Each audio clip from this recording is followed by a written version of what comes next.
Hello and welcome to Lave Radio. Greetings and welcome to Lave Radio. Greetings, Commanders. Greetings, Commanders. The show that talks about the universe of Elite. And the development of the computer game Elite 4, known as Elite Dangerous. And the fantastic community that surrounds it. Broadcast from an orange Sidewinder and hosted by a vending machine technician. A place of nonsense and innuendo for forum dads. A self-contained podcast 2 hours long. Transmitting to every corner of the galaxy. It's even louder than me. The hottest show this side of Dizzo. The name of the place. Lave Radio. Lave Radio. Lave Radio. Lave Radio.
Greetings, Commanders, and welcome to episode 393 of Lave Radio, the show that likes to talk about the universe of Elite and the fantastic community that surrounds it. I'm your host, Commander Phoenix Defire, Chief Archivist of Lave Station, otherwise known as Colin Ford, and joining me in the orange Sidewinder bar for this episode, we have, as usual, our Head of Health and Safety, the almost deaf Commander Aid Levice. Oh, I can hear things fine. It's just my headset's not broadcasting you lot, which some people might view as a bonus. Okay, already off with the insults. How do you react? How do you react to that, Staff Liaison Officer Commander Psychic? I mean, I think he brings a really good point. I had people in my chat suggesting that we were going to use some kind of toilet flushing sound when certain people spoke. I mean, what can I say? It's a valid option. This comes to the point that you were referring to as Lave Radio. No. It's Lave Radio. My bot reads out LaveCon as LavCon, and it's amazing. So we had to spend like a good 20 minutes at the start of yesterday's stream adding a toilet flush soundbite to the emote so that if my bot ever read out LavCon again, I could trigger it. That's all. That makes perfect sense, right? That makes perfect sense to me. Yes. And bringing up the rear, we have our Inhuman Resources Director, Commander Shan. Hello. Hello. Now, if you wish, you can join us in game. We're hanging out somewhere, are we, Ben? Oh, you're not. We might be, but I think you're just trying to rub it in at the moment, aren't you, Colin? Yeah. Sorry, Ben. I forgot you're on your your unofficial laptop. Yes. Yes. So yes, we'll leave Ben to that. We do have a Chris Mark IV. He's out and about, and you can see him on the stream. So if you want to catch up with the Chris Mark IV, you can find out where he is. It looks like he's at Lav. He's at Lavi as well. Yeah. Now we need the flush every time someone says Lavi. It's all right. I'll send it to you. It's not a problem. I found it. It's not a problem at all. We can't use the same flush as you. You've got that copyrighted flush. No, that's quite all right. I can send you a selection. We went through a whole host of them. Hey, did any come from Buckingham Palace? Because that would be a royal flush. Oh, I see what you did there. No, unfortunately not. No, okay. Sorry about that. Actually, I'm not. I don't care. Can we just pelt Colin with vegetables for such a terrible joke? No. That's what I really like about being on Discord, is because no one can throw rotting vegetables in my general direction. If you can't get to us in-game, you can always join us on the Twitch chat channel, which you can access through laveradio.com/live. Click on the live chat, or go straight to twitch.tv/laveradio. Or we're also there on YouTube, and we're also there on Twitter and Facebook. So hello to chat. Nice to see you all. So we'll go around the room, see how everybody's doing. Ben, we know that you're indisposed at the moment, so apart from that, how's it been? So, PC update. My PC got picked up last Tuesday, as I mentioned, and basically got checked in to get looked at yesterday. And then I got told today, we found we may or may not have found some damage on the card. I'm looking for a photograph, and the engineer was wanting a photograph of it that they could then send to things. And I said, well, does that mean you're going to send me a replacement, or are you not? And he's like, I need to see what's going on and things like that. I was like, okay, fine. So I'm hoping that they're not going to turn around and say, well, somehow you've damaged your card, therefore screw you, because it was all working fine and until it wasn't. But, you know, I don't trust companies until I trust companies. Very true. So, you know, we will see what that happens. In the good news, though, so exciting news is that I went to see Top Gun Maverick with the family, and that was a love letter to the original film, and possibly even better. I really, really enjoyed it. And I'm almost more impressed by this. We actually managed to empty our loft out. That's what happens when you're not predisposed with playing video games. You actually get stuff done, Ben. He's being productive. What? I know. Somehow forced to be productive for 2 weeks when nothing's happening. No, because I'm still 200 miles away from home. Hang on, you managed to clear the loft while being 200 miles away? What are you using? Why can't we use it? Well, I'm not using Magnapants. On the yellow pages, you found someone else and go. No, we did it all. We did it all ourselves. There's no we about it, Ben. You were 200 miles away. I am 200 miles away. I was not over the weekend. Right. There you go. We just made use of the Queen giving us 4 days off on the trot to actually get some work done. Oh, okay. Good for you. Well, as Shan is so eager to go next, I think we'll have to let Shan go next. Oh, yes, quite an exciting week, really. We spent platitubes separating Hobbs from our surprise kitten. We have another kitten. I see. Which is in addition to the kitten that's coming. So we sort of got what it was Mrs. Shan saw this picture of, I think it's the equivalent of Hobbs's niece, and like, oh, we've got to have it. So we sort of did a click and collect on this kitten, and click and collect kitten. Yes, right. And it wasn't a drive-through. No, we spent a couple hours there. But what we had to do is we started off the same way as we did when the first one was with us, but that didn't work out that well because new kitten is a she kitten and was promptly started to try and rule Hobbs. So there's lots of hissing and whatever about that. So we had to do the separate them out, block the line of sight, do it by smell, and kind of do it gradually over a number of days. So our platitubes was spent kitten corralling. And before you ask, Colin, yes, it's the same make as the previous one. I wasn't actually going to say anything about a make of cat because basically I leave that up to Psychic.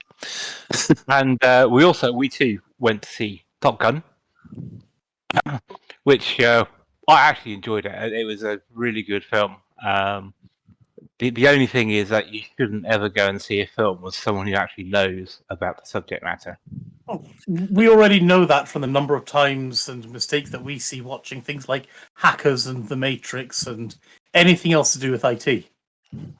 But there were good logistical reasons why certain things weren't how they were, obviously, and that was to do with the U.S. Navy not being allowed to use U.S. Air Force stuff, and said U.S. Navy not wanting to show new toys on a Hollywood movie. But it was brilliant. I love the fact that over 90% of the flying was proper flying. It wasn't like CGI and stuff like that. Which Is this the complaint that why are they using F-18s? They should be using F-35s. I didn't want to give spoilers, but yes, the reason why was to use F-35 would cost the movie 3 or 4 times the amount of money F-18s cost, and they didn't want to show off F-35s to certain people. Yeah, although it was quite amusing that I don't think it's a spoiler to say this, but there is another plane involved in the movie that is completely fictional, but China thought it was real. Oh yes, the one I've been trying to get to Mach 10 with on Microsoft Flight Sim. Yes. There is another plane in it that is completely real. Are we going to go spoilers or not? Because I'm trying really hard. I think this plane was in the trailer, wasn't it? There was a propeller plane in the trailer. Wasn't Oh yeah, the P-51. Yeah, that was actually Tom Cruise's P-51. That's his own personal fighter, isn't it? Yeah. I don't know what to get. I mean, oh yeah, this is my P-51 Mustang, and there's my spare one. Yeah. Anyway, okay. We'll move over to Psychit. Hi. Hello. I'm sorry about boring you about all this fighter stuff. No. I really want to see it. It sounds like it's going to be a good nostalgic romp, even though I've not actually watched the first Top Gun. But I'm sure you have to watch the the first one. You have to watch the first one. That's like a lot of movie to watch. The week was really good. We went down and sat in a field with and watched some live music play for a festival in Devon. And the headlining band was Space, which are quite they were reasonably famous in the late 90s. My 2 favourite songs of theirs are The Ballad of Tom Jones and The Female of the Species. You likely would have heard both of those. The Ballad of Tom Jones was a song with Keris Matthews, and it was huge and it was fantastic. And they're still going strong, and it was excellent. It was excellent. It was like they've been booked since before the pandemic, and because like this festival's been cancelled up until this year, this has been something that me and my sister have wanted to go to, and it's been like 3 years in the making. So yeah, that was really, really fun. Pride started, which is great. Pride Month, so what's not to complain about? Hopefully I can raise a lot of money for Pride things. And the like Summer Games Fest is out, so there's all like these trailers and stuff releasing. It's really busy. Like there's lots of games have like come out with release dates and stuff, like Stray and F1 Manager, both of which look amazing. So yeah, there's a lot going on and it's cool. Oh, excellent. How is it June already, by the way? How has it suddenly become June? I'm pretty sure it was January, like maybe a fortnight ago. Oh, actually, the old side. Yeah, time speeds up as you get older because you've got more life experience. So every day feels slightly shorter than the day before. Lunchtime twice as much. Lunchtime doubly so. Amazing. So anyway, let's have a look at what I've been up to. I've been playing an awful lot of Elite. Obviously, there was the CG over the weekend. Quite a lot of mucking about with that. We used to have a pizza oven until my son took a sledgehammer to it with bricks flying everywhere for most of the weekend. So, we now no longer have a pizza oven. Why did you do that? Because it was too big. Basically, in order to cook a pizza in that pizza oven, you needed to go through, I think, about 20 pounds worth of wood to get the thing hot enough in order to cook a pizza, which would take you 5 minutes. And yeah, and it was falling to pieces because it was outside all the time, and the rain was constantly getting at it, and I just got sick and tired of patching it up. So the missus says, "I want rid of it," and then bang. Why shouldn't you say wood? Yeah, I don't know why. So I'm fascinated by. So instead of actually saying, "Here we go, here's a pizza oven, the people sure you might like to use it," you decide to smash it up and make it completely useless. Yeah, well, it was cemented into the wall. It wasn't portable, Shan. It was a cemented. We've got a cement a barbecue, and next to it we had the pizza oven, and both of them are garden features, if you like, or they were, and yeah, and we had enough of it. So now you've got a smushed up immovable object. No, we've cleared it. It's completely gone now. It now just is. There's just the fireproof bricks where an oven used to be. Everything else is now down the dump, which hurt a lot because there was an awful lot to take down the dump. But yeah, plenty of Elite stuff. I did the CG, and we did a little bit of exploration, and of course the power play stuff, which has now got up to Baron, so I can now effectively get my power play commander to fly in a proper Imperial vessel. I'm not saying that the Python is bad. I actually quite enjoy the Python, but in order to roleplay properly, I feel I need to be in my Clipper. So did that take you all platitubes or? Near enough. I take it by platitudes you mean the Jubilee. Yeah, platitubes is what.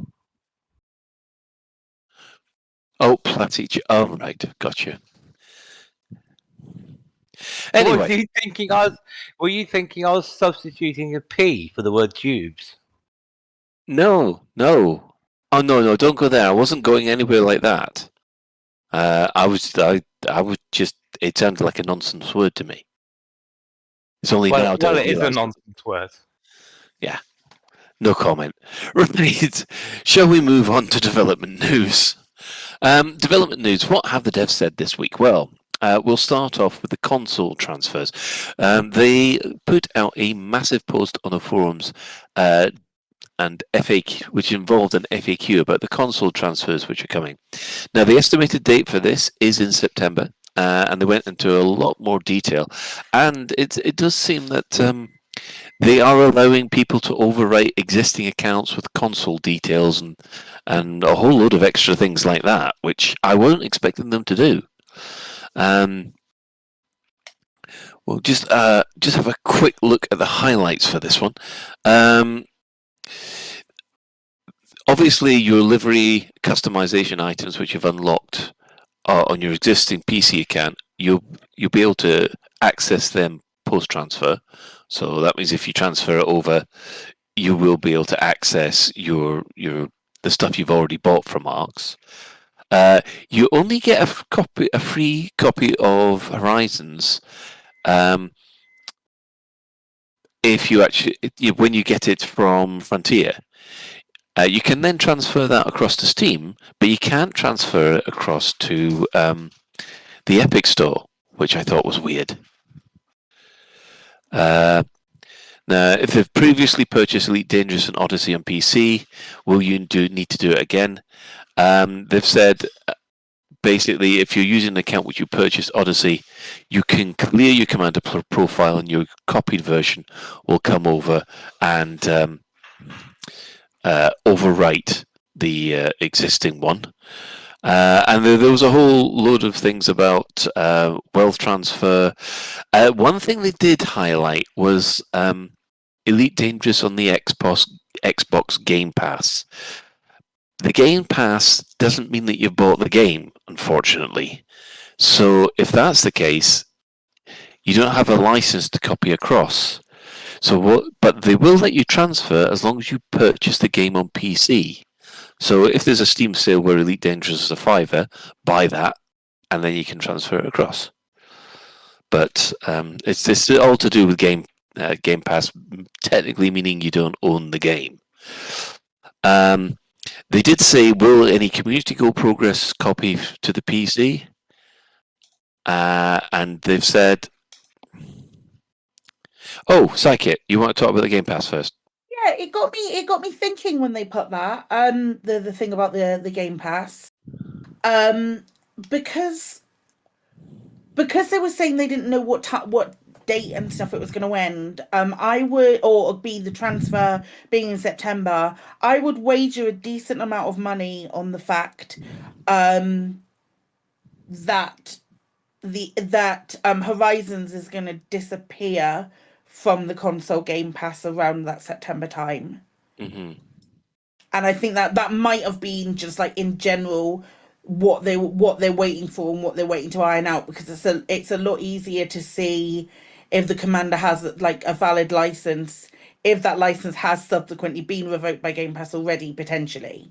I can assume that would be my guess as to what the delay is now. Excellent.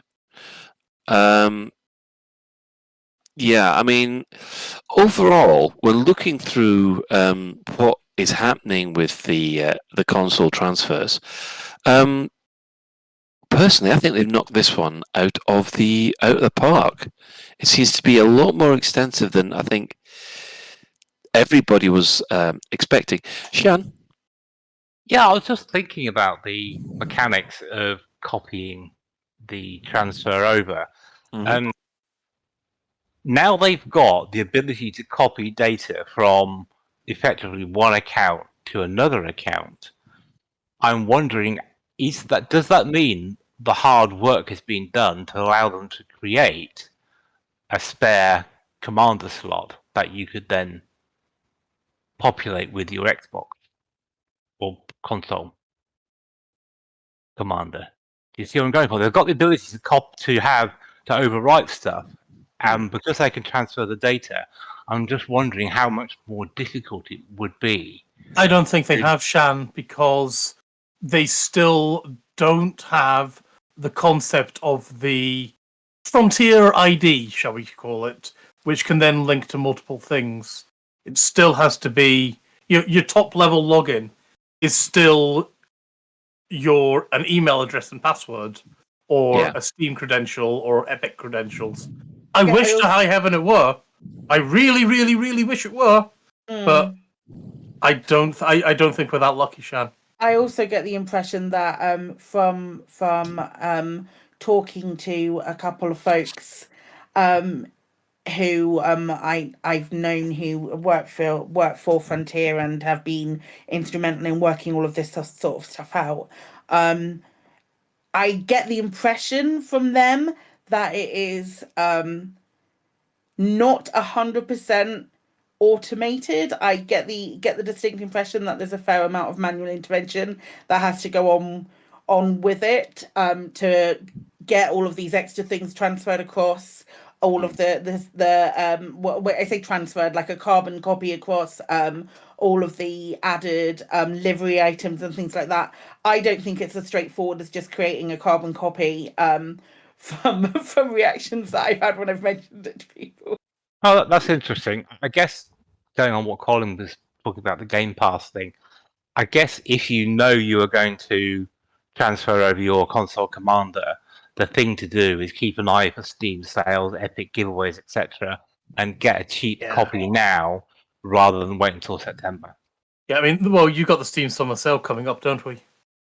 Yeah, I mean, you've just missed out on a Steam and Epic sale at the moment, because on the 6th, Horizons was a $5. Humble Bundle as well, wasn't it? Was it? I can't remember. I'm pretty sure it was. I'm pretty sure it was everywhere, possibly apart from the Frontier store.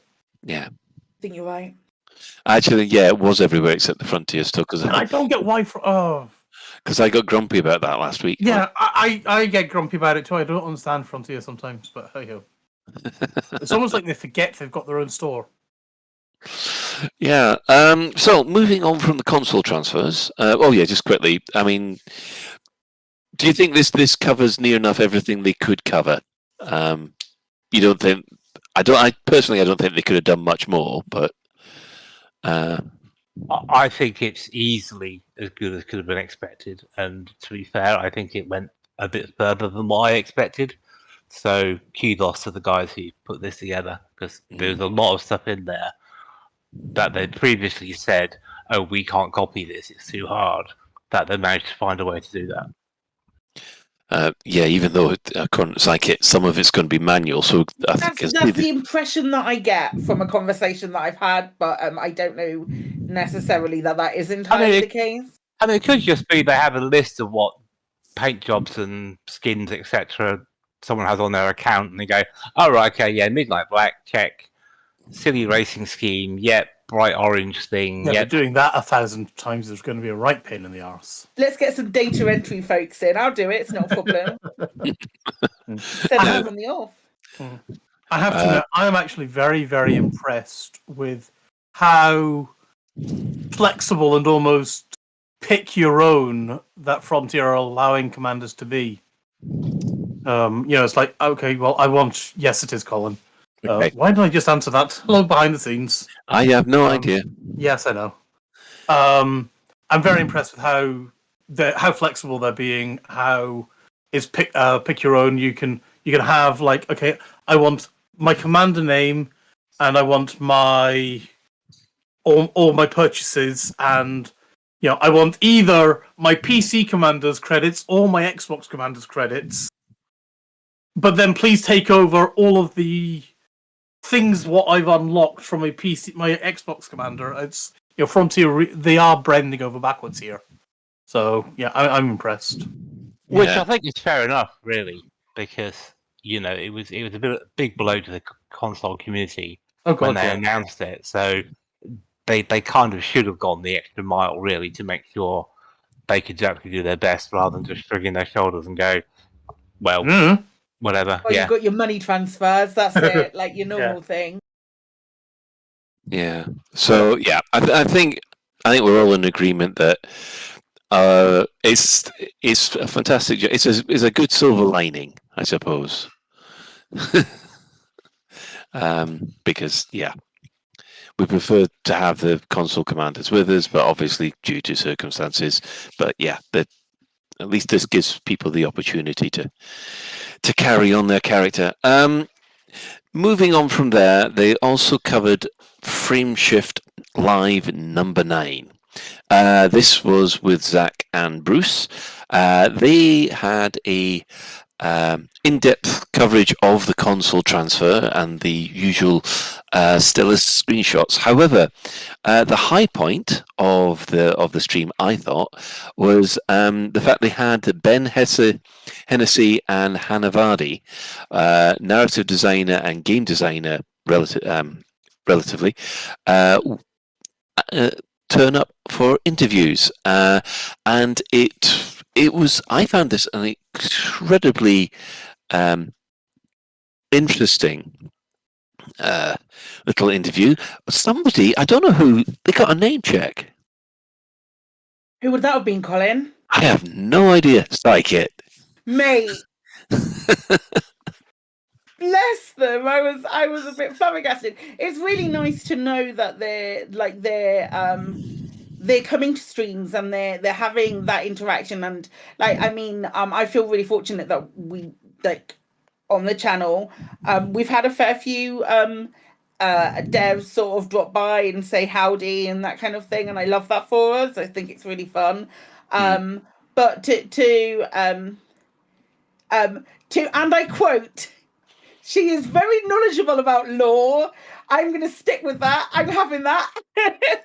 Yeah, well, you do realise, guys, we're never going to hear the end of this now. Very knowledgeable, don't you know?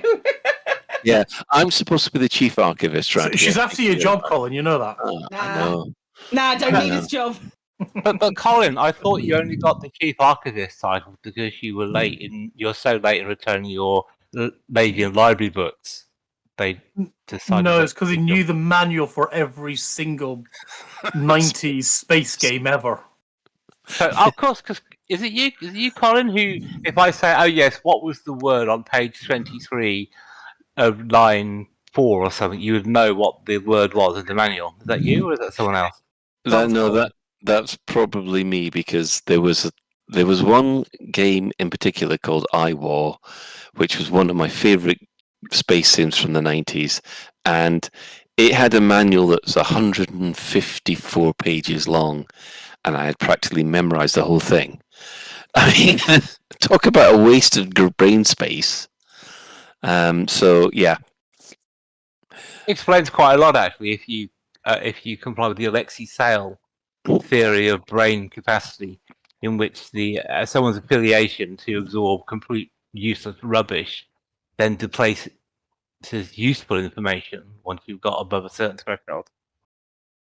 yeah. But I'm sorry, iWar and iWar 2 were fantastic games, and I still play them now.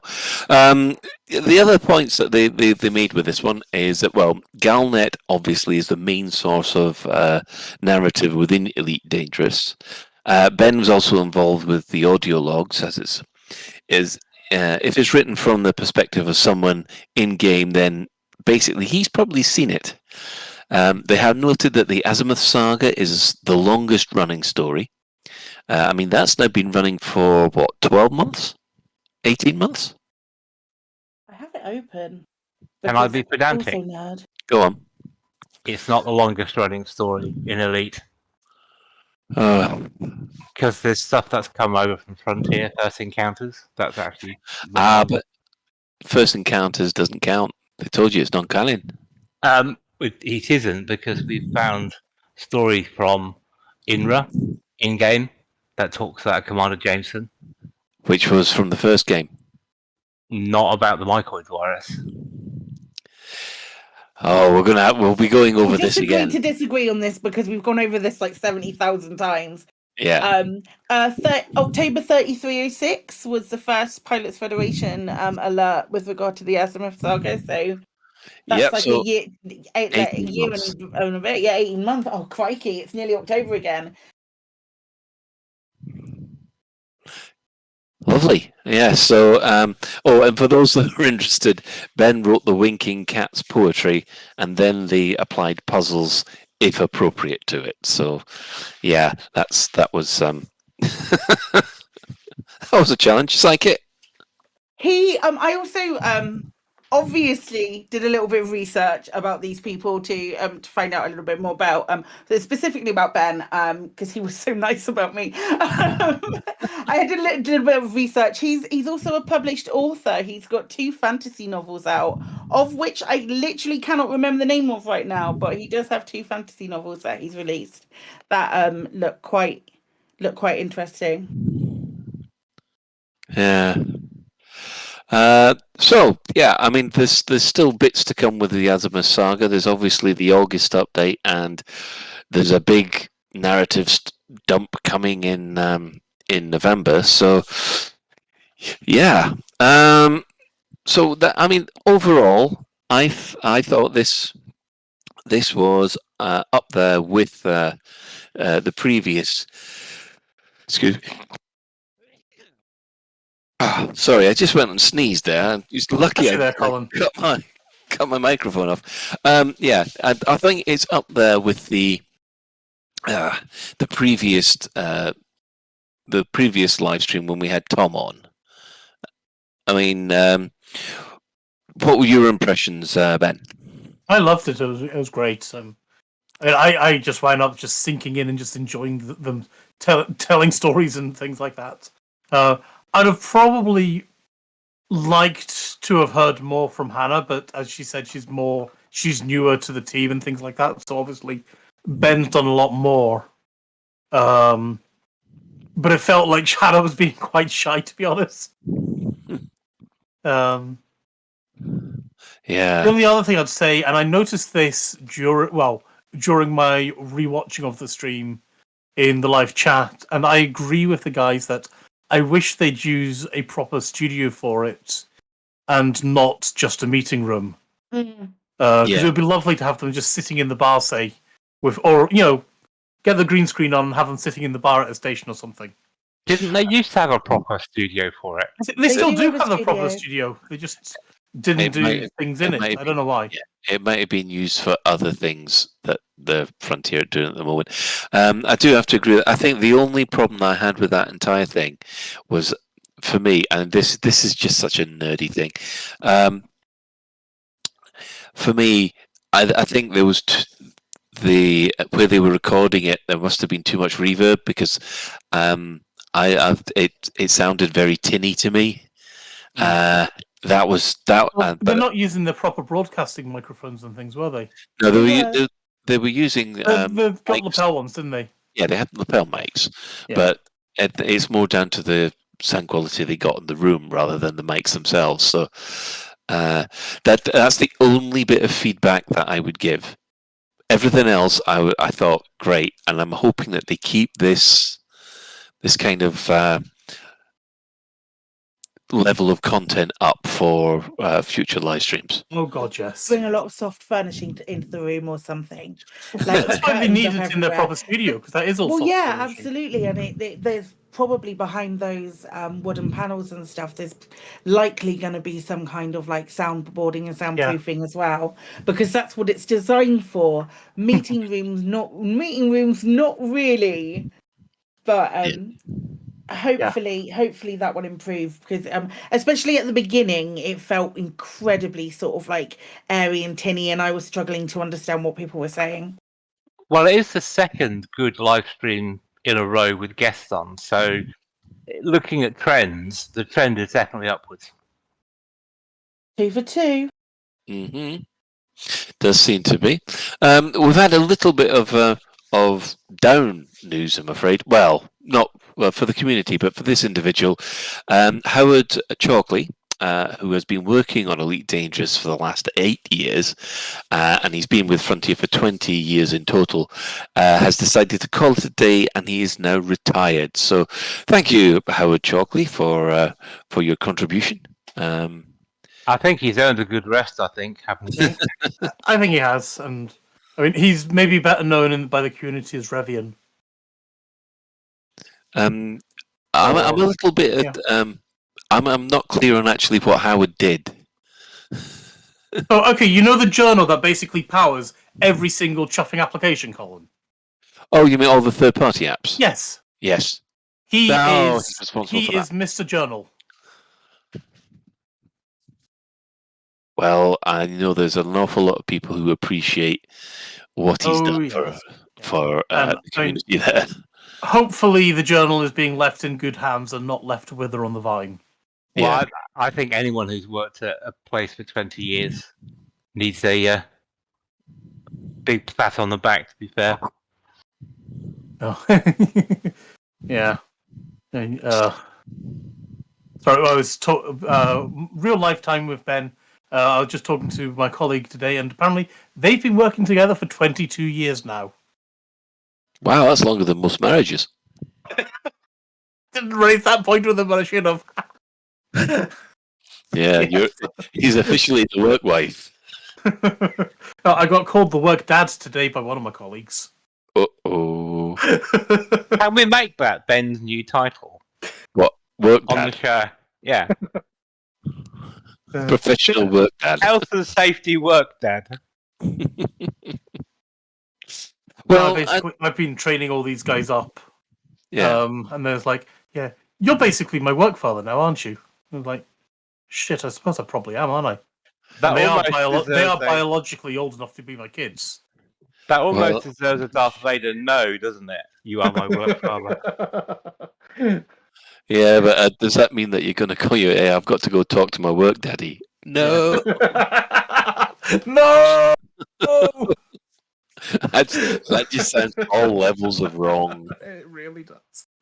Yes, no, right. No.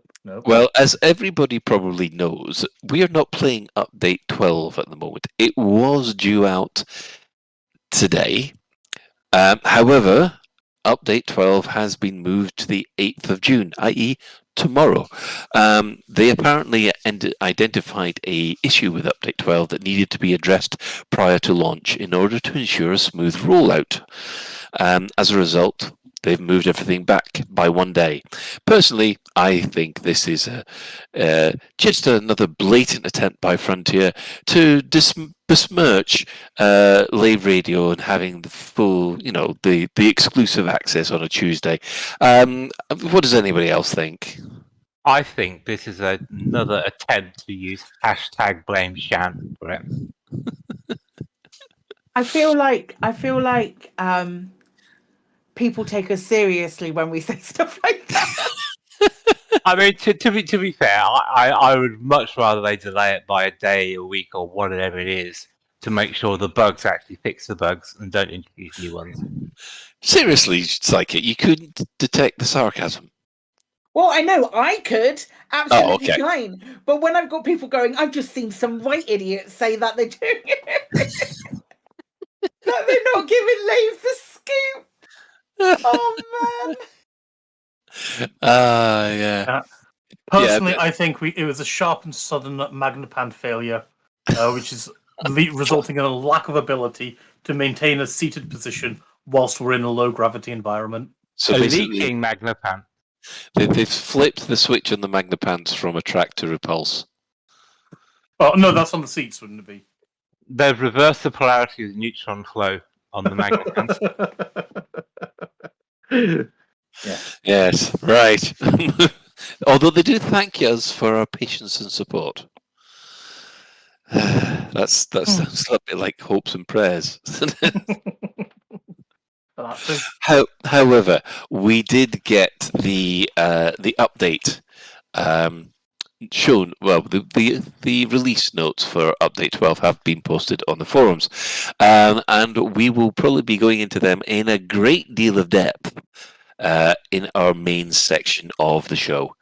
So overall, actually, it's been quite a busy week. Hello, news week, Colin. Don't know what you're talking about. Okay, I'm if you don't know what I'm talking about, why do you? I know, right? It's not been busy at all. No. Right. So let's have a look at the in-game events. Well, what's been happening this week? Well, on the 1st of June, the plot to dispose of Archon Delaney was gone into a great deal of depth on Galnet. It turns out that there was quite a lot of people gunning for the head of the Como crew, and thankfully that's all been resolved.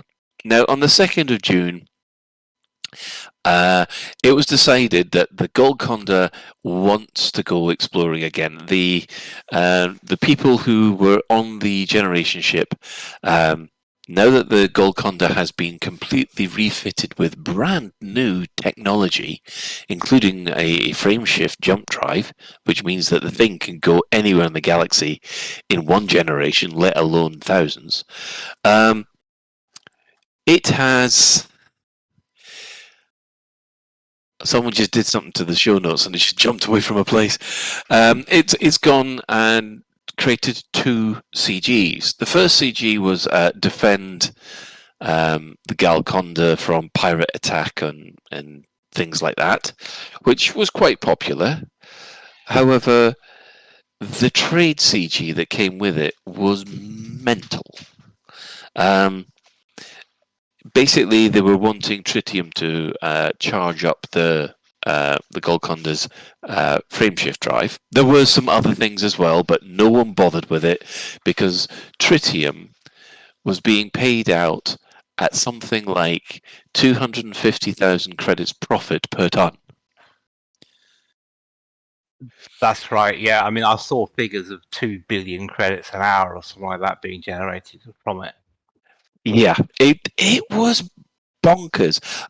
One of my top shifts over the weekend, I wanted to see whether or not, just by using my T9, I could get 1 billion credits in an hour. And I got 900 million. I would have got 1 billion, but obviously I had to find out the right trade route first. But once I found the right trade route, yeah, and it was the busiest I've ever seen it. There were literally every time that I docked at the station, and this was in Mobius, not in open. This was in Mobius. There was about 3 or 4 commanders there at a time, which the Mobius group, if you've been in it, it's felt dead for the last year or so. And of course, we had a whole load of, as you can imagine, there's a whole load of people saying, no, come in open, it's fine, you won't get attacked at all. Yes. Shan? I just wanted to ask you guys if you felt the rewards were too much. In other words, they got the balance completely wrong for the rewards for this, and that it's kind of underlined the fact that in the game now, credits are completely worthless. I just wondered if you wanted to think about Well, that. all I can say about it, it was the busiest I have seen on the servers for absolutely ages. But that doesn't necessarily make it right, does it? Or good balance, shall we say? Well, I think people who were doing I worked out that in order to get a fleet carrier, I would have had to have done 30 trips, and that was so I only did about 5 or 6. So I'm still quite a way short of my fleet carrier, but I didn't think it was. I didn't think it was that bad because most of the stuff people have already got. Psychic? I didn't do it. I couldn't be bothered to log in. Not over the weekend. I knew what was coming up. But again, I don't think that it's necessarily a bad thing. Just because you had to grind for something doesn't mean that other people don't have to go through the same grind and go through all of the struggles that you went through to get whatever you got, or made their money the other way. It's akin to remember the skimmers and how much of a lucrative prospect that kind of stuff was. There's always something that is going to make your money, and if you can log on in the space of 4 days and make enough to buy a fleet carrier, if you want to do that, fair play to you, mate. You know, it's all good. I saw people go from Elite 1 to Elite 5 in that time in trade. People hit Elite 5 in trade easy, no bother. And I mean, yeah, we've known for years. Well, we've known for about a year now that the real wealth is engineering materials and being able to resupply while out in the black with other materials. So yeah, let them have a fleet carrier. It's fine. It's all good. It wasn't for me so much about the amount of effort and time I put in. Obviously, I did it because I wanted to do it, or because I wanted to get a particular amount. But I was just thinking that for a game to still be challenging and still be rewarding, there needs to be a level of difficulty to enable to feel rewarding and stuff. And if it becomes a "hey, I win" button for 2 or 3 days, then it almost negates the whole point of that part of the game. But it's not difficult to make money. Like even if the fleet carrier, even if the Gold Condor wasn't after tritium, you can go out and do you can go literally fly through the bubble and go to terraforming and agricultural sites and scan water worlds and make plenty of money. That's not the road to riches. Road to riches is something slightly different, but you can do that. You don't even have to follow a guide or anything. You can literally plot in game and do exactly what you did, or go and pick multiple massacre missions. You know, there's so many different ways which go through being the meta of making money. Money isn't end game, isn't difficult. It's building. If you're only into PvE, building the skill to go and fight at a high level or something, that's where your wealth is. So why in not Elite. just give people 1 billion credits a week just for logging on? I don't know, why not? Why not? It'll be fine. It'll be great. That saves your fleet carrier upkeep, doesn't it? Well, put That it said, people this way. now have got enough to pay for the fleet carriers for 9 years. The main thing the positive thing that I took from this was the fact that the amount of people in that system made the system feel really lived in while that CG was on. I mean, admittedly, as soon as the CG ended, then the entire system went as quiet as it normally does. But it just goes to prove that, you know, when people get the right motivation, they do come back and play. And to tell you the truth, I mean, it was a case of 2 days' work to get the equivalent of a fleet carrier, as opposed to 2 to 3 weeks worth to get a fleet carrier. It's not that much of a difference now.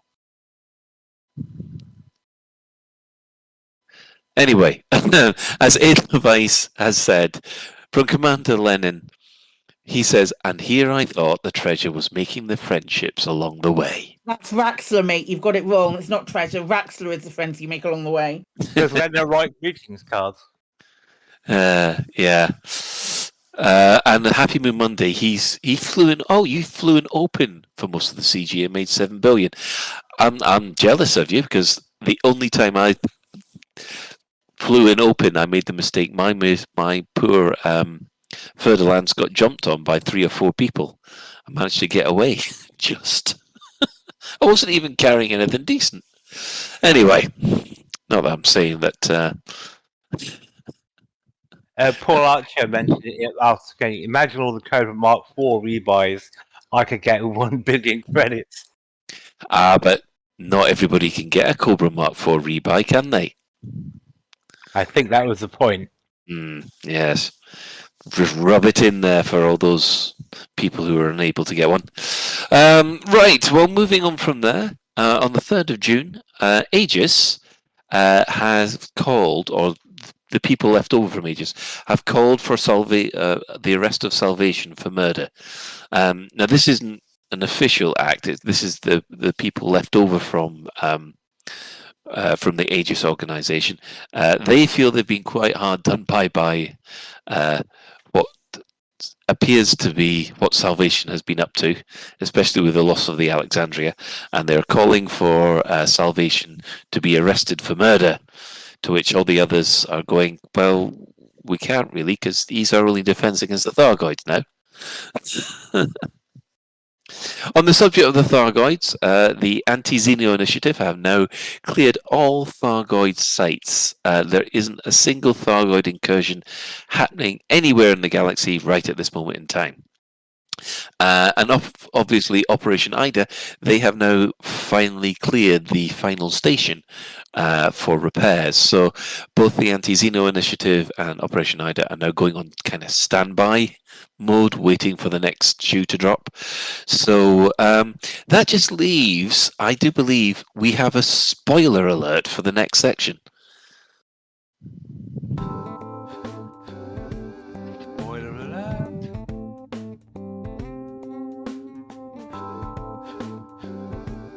Spoiler alert.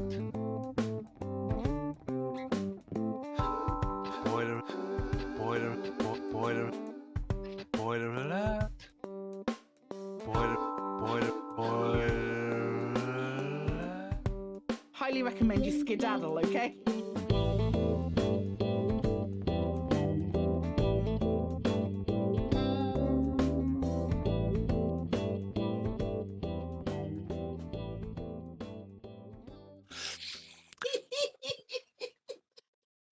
Guess who sent me that? Yes. JN Tracks, thank you very much. I now realise I owe him a bottle of Glenmorangie. Oh, right. So I'm going to have to get that from somewhere. That's another one for the LaveCon live show, I think. It was excellent. Brilliant. Loved it. Yeah. He said the only thing that could match your, in quotes, singing was porn music. Oh, I think my singing was way worse than the music. So, yes, that is genuinely, we do genuinely have a spoiler alert, don't we? Because there is a new quarantine site that has been discovered quarantine site UC-001. Psychic, you went out exploring for this one, didn't you? Well, I went and had a look at it today. I don't think it's new. As in, it's got no audio logs or anything like that. Right. It's very, very bare bones story wise. Doesn't look like a new layout of a site or anything along those lines as well. So it's really easy to get to. It's only like 500 light years. It was only about 500 light years out of the bubble, not Right. far at all. Well, from where I was anyway. And it's kind of like a half story. Right. It's just a quarantine site. Right. It should be pointed out this was discovered on the 5th of June by Commander Imonix, who contacted Canon to report this discovery. There does seem to be actually some signal listening posts which are close by, which actually point at this place. I think Commander Commander Imonix had discovered the settlement and then worked back and found these satellites which were supposed to point at the settlement. So kind of went the wrong way around. But for those of you who, as we said, this is a spoiler alert. It does look like this abandoned quarantine site was discovered by a rescue team. Only it didn't seem the pathogen didn't seem to be as dead as it should have been, and that was the end of the rescue team. It's because the quarantine had kept their bodies in such a nice squishy state. I'm sure it says squish. Does it say squishy? Does it say juicy? Or does it say fresh? It says fresh. Fresh. I thought sure in my it says head juicy as well. I'm sure it says juicy too. Yeah. Does it say what the engine was? No, they don't. What they've found, what's left of the bodies, the quarantine systems have kept them pretty juicy. It looks like they dissolved. Yeah, looks like they dissolved. It didn't say moist. Oh, I think it was space monkeypox. Space monkeypox. Yes, that's the next big one, isn't it? Yes, and put it this way.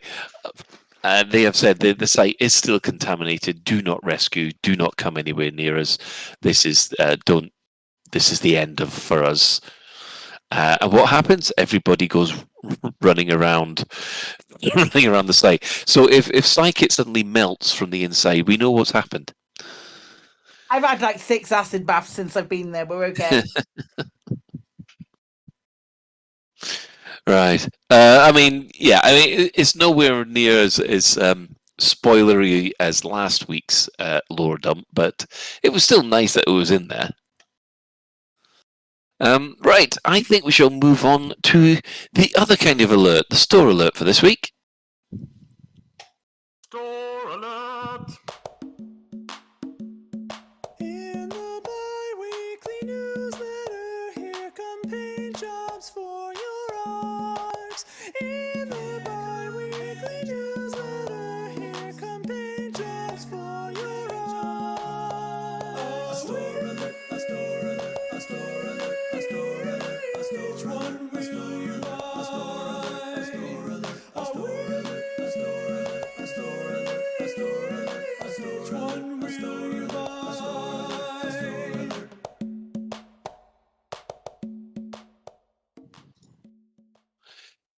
And welcome back. Well, the store alert this week does show that the Mamba is getting some love with Crossfire skins. Now these skins come in red, green, blue, grey, brown, and black, and they basically look like I don't know, the kind of Rorschach effect on your Mamba, which it does look quite striking. What did you think to it, then, Shan?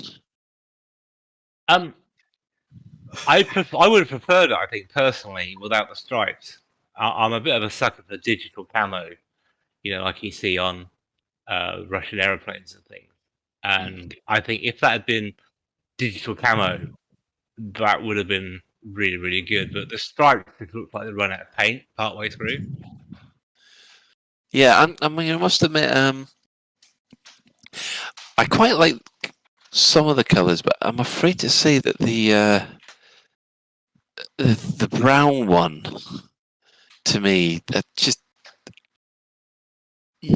not a fan of that one. I'm afraid to say. I like that. I quite like that one. The blue one, I'm not keen on. Yeah, I'm the other way around. I like the blue. I'm not. I like the blue. I'm not a fan of green, brown. And Psyche hates them all because there's no pink. No. I don't hate them. I think they're all right. I think they're okay. It's just it. To me, I get like a really a similar impression to Shan. It's like it's put like one layer of digital camo, one layer of stripes, and then one layer of another camo over the top. It's like it's like it's trying to be too many different things at the same time. The digital camo would look boss as hell, and I'd love that. I would love that as well. Just you know digital camo layer with different colours. You know what it is, don't you? It's a paint scheme by committee. Too many people deciding what's going on the ship. Yes. It's the local council designed that. The local council designed that, did they? Maybe we should have a vote of no confidence. Yeah, but too many things got in. Let's say the list. Steer away from that. Steer away. Yeah. You don't want to get me on a rare but fun rant. It's okay. Oh, that was so quick yesterday. He's going to have a vote of no confidence. Oh, he had the vote of no confidence. Oh, that was over and done with quickly. Anyway. It wasn't long enough to have a drink, was it? No. Could have had a cheese and wine party. Well. Listen, cake. But that's a lie. But then again, he's good at that. Ooh, wow. You make excellent points. You make excellent points, and I refuse to comment further because I will go on. Yes. Moving on, I think. I thought that was quite smooth, but never mind. Let us move on. Smooth as a nice cold IPA. I think it's time that we took a little break and we'll come back to the main discussion, which will be the update notes which were released today.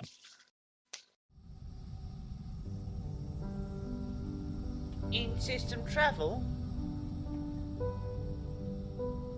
Sometimes it takes so long. I have tools for all kinds of circumstances on my ship. But the one thing I don't have a tool for is uneven tan lines. I just want to look like 1,000,000 credits. But when you're living for days on a ship with processed and filtered air, it really dries out your skin. I use Better Hope Goldening Tan Cream. It just boosts your confidence. I don't believe that beauty is only skin deep, but now I really do look like 1,000,000 credits. Even my friends mistook me for a genuine gold skin. Jameson and Jameson. Upgrades and services for your body. The Federal Navy. We want you for Adventures Unlimited. Just last week I was mixing Sidewinder slammers at a seedy space bar. I wasn't even pilot registered. And now I have a ship and a basic starting mission for the Federal Navy. Owing to recent actions in the Lave region, the Federal Navy now seeks to recruit another 1,000 entry-level pilots. We need you to add your strength to our military machine. I'm going to see the galaxy. We have missions for all pilots, regardless of combat experience or flight hours. Come and talk to us and we'll get you on the military ladder. Join the Federal Navy. Make a real pilot of yourself. Or die trying. Wait, what's that? Is that a ship coming? Are they looking for me? What do they?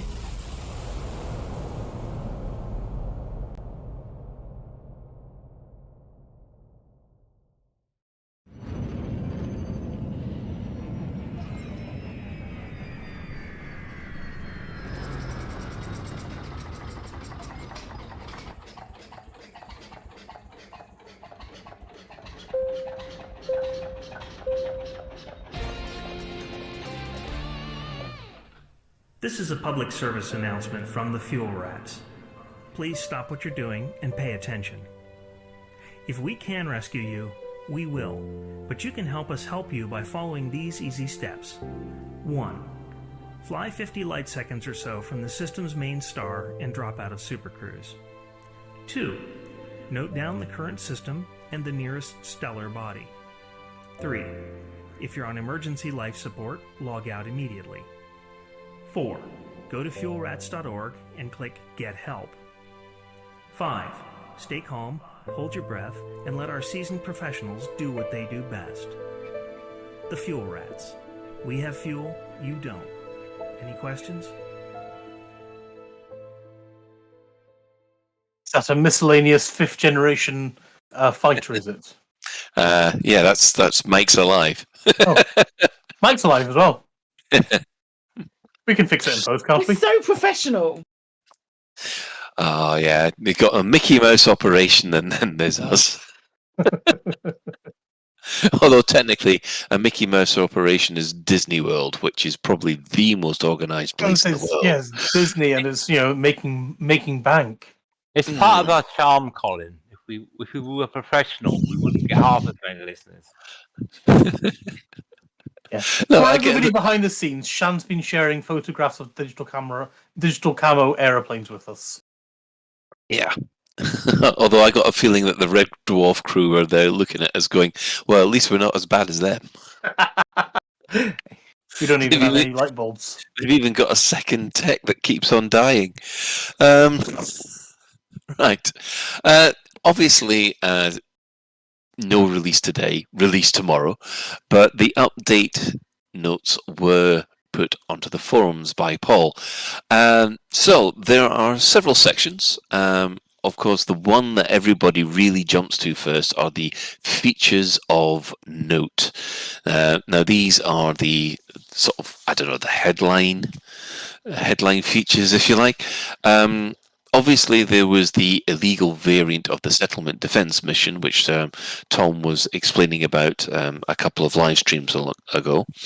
The pre-engineered frame shift drives, which were obtained in-game events, can now have the experimental effects applied.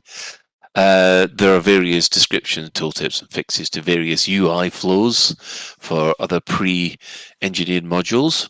And then the development and customer support team would like to thank everyone who's waited patiently for this fix, because let's be honest, it has been at least 3 to 6 months for this one to come in. A shipyard terminal, that's been added to the on-foot areas and detention centres, which allow commanders to recall their active ship rather than being forced to take the Apex. Now, I wonder who out of most of us have been slammed in prison a lot recently. Ben? No, I'm usually fairly well behaved. I think the most naughty person I know of would be... Oh... She's very quiet. I don't get slammed in prison as often as I used to. Now I've got all engineered shit. I'm untouchable. Oh, don't say that, mate. Don't say untouchable, because now I'm bugging. But you've got a bounty, but just no one can catch you. Bounties you can pay off. It's like, better you pretending that crime and punishment means anything in this game. Well, true. Yeah. So Carl says, Madam Murder. That's my name. Don't wear it out. Madam Murder. Yeah. They're all. Everybody's a bad guy to someone in this game, it seems. So yes, are you taking?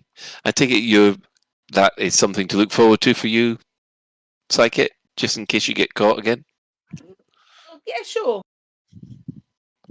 Shan? Sure, I do see. I tell you what. Very quickly before the best thing about getting an Apex back to where you need to go is the fact that it does it for you. So I'll probably still end up using the Apex for the most part, because then I can go and make myself a cup of tea. Yeah, I mean, I must admit that is the one advantage of the Apex, because basically you're in a bit of a hacked off mood because you've lost the mission and you've been slammed in prison. So the last thing you want to do is feel like flying your ship. You let some other buddy take the strain for you. I assume we're out on the working assumption that it will cost the same amount and take the same amount of time as doing a ship transfer normally. I don't think we are. No, I don't think we are, because I think I'm trying to see where it was. I thought that if you are actually captured in, or you're taken down while doing an illegal raid, the ship that your active ship, will also be transferred to the prison. Will it? So, Can we opt out of that? Because I don't want that. So yeah, I'm sure I read that earlier, but I might have been suffering from Mandela effect. I can't see it now. It doesn't No. say that on the actual note. I think I must be losing my mind there. So Ben.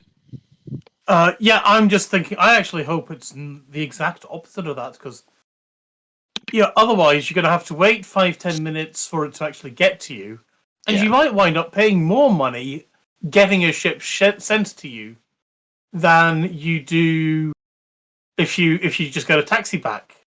Plus, you got to remember, this is meant to be, you've been a naughty boy. It's not, well, I just need to jump in my ship and it's there immediately, and I don't even pay a fee for it. You've done the crime. So if Cassiano's correct, and there's no reason to doubt it, said that your active ship will be transferred. So if that's the case, I wonder, would it be possible to do cheap ship transfer by leaping into... Elvis Kremen is saying that Colin is correct. Katiana is saying they've said it, so who knows what the truth is. Yeah, I guess we're going to find out tomorrow. I think Colin was saying what Katie's confirming. Yeah, as he well, was, so it's all the same thing. Yeah, okay. I just wonder if you can sort of keys it by going censorship to censorship.